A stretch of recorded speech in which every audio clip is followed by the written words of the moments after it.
Okay. 7.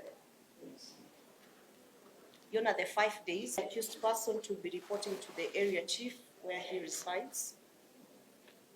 Thank you. That's okay. We will endeavor to comply. Okay. You say no objection to release of the accused. 7.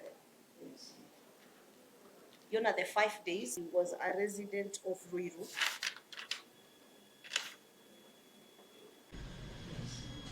We therefore pray that remains the police station. The police station we always read. We have prayed that should be according to read.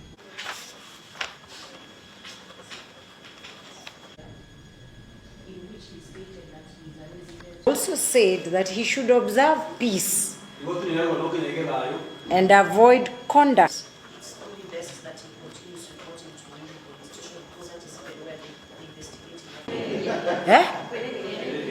Mridi, say it again. That one. Where he will reside? No, where he used to. Okay, Mr. Kiroko, you heard that?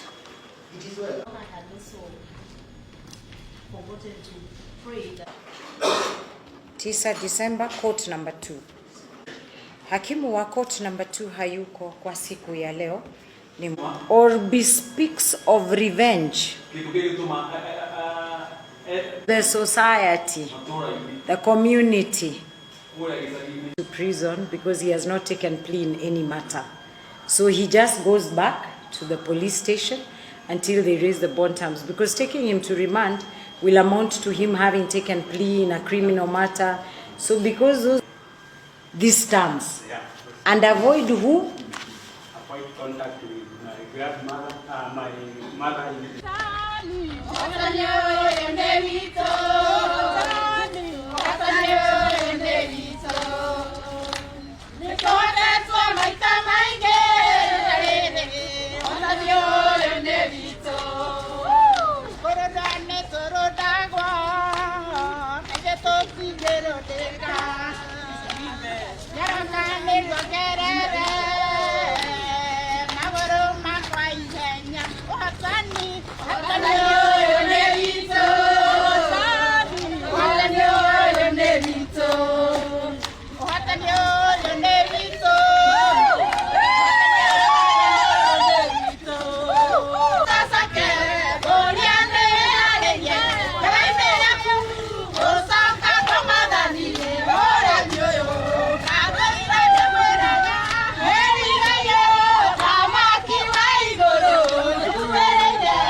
Mimi sio Wanyeki ule wa 2007. I have been transformed and learned how to stay with people. And also I have learned alternatives to violence. I hate violence. Don't talk too much. Now I say thank you because of my release, and I will be happy to ensure that I will attend to every condition I've been given to do. Thank you. The court has carefully considered submissions by both the prosecution and the defense in light of the order for retrial from the High Court and makes a determination as below. So going by what both of you have discussed before this court. Number one, indeed, the applicant has served almost 17 out of the 20 years he was sentenced to serve. And so the applicant be and is hereby then released on bond of Kenya shillings 100,000 with a surety of a similar amount or an alternative cash bail of the same amount, with one contact person who will avail a copy of ID and give a written undertaking on the applicant's or the accused person's attendance in court in future. Number 2, the applicant shall report to the OCS Roiro Police Station once every 2 weeks on Tuesdays at 9 a.m. as submitted by the prosecution.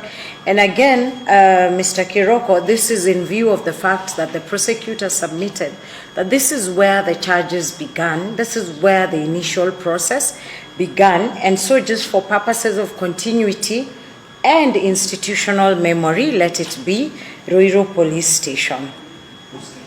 Number 3, the applicant shall further report to the area chief in Roiro location, Getodua sublocation, once every 2 weeks, and the court has decided on Mondays at 9 a.m.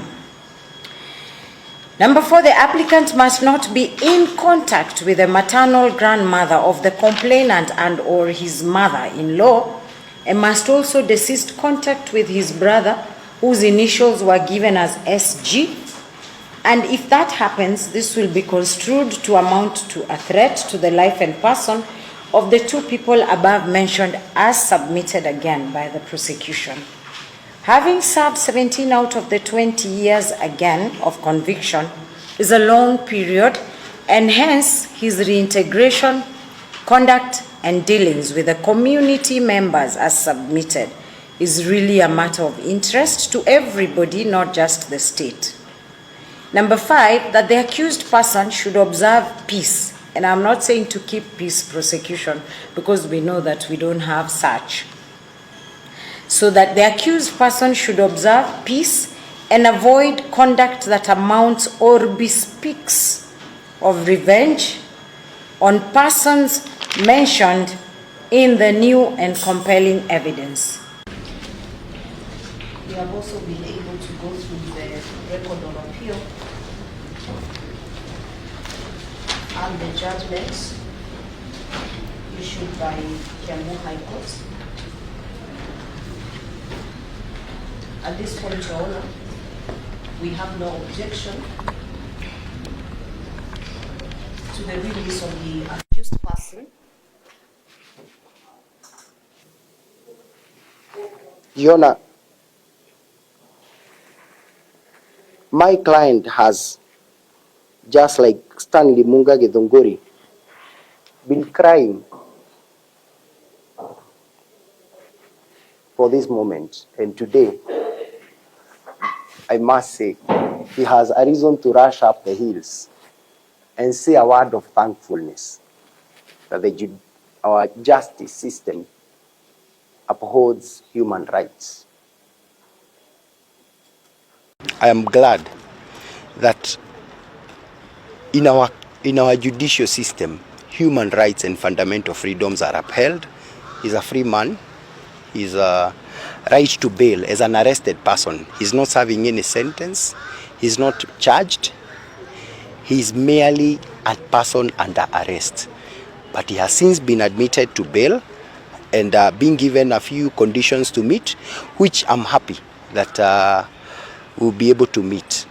And we'll also allow the DPP to do their job, and so that they may come back to us with a decision whether they are going to prosecute or not. Nimepata nafasi ya kuona babangu kwa miaka mingi sana nikiwa mdogo. Aliniacha nikiwa mdogo sana. Hata tungepatana na yeye nje singejua ni babangu. Lakini kwa sasa nimemuona, nimefurahi, na maisha hajakuwa rahisi. Kwanza kama mimi, kwa sababu saa hiyo nilikuwa nataka kuwa na upendo wa baba na kuwa karibu na mimi.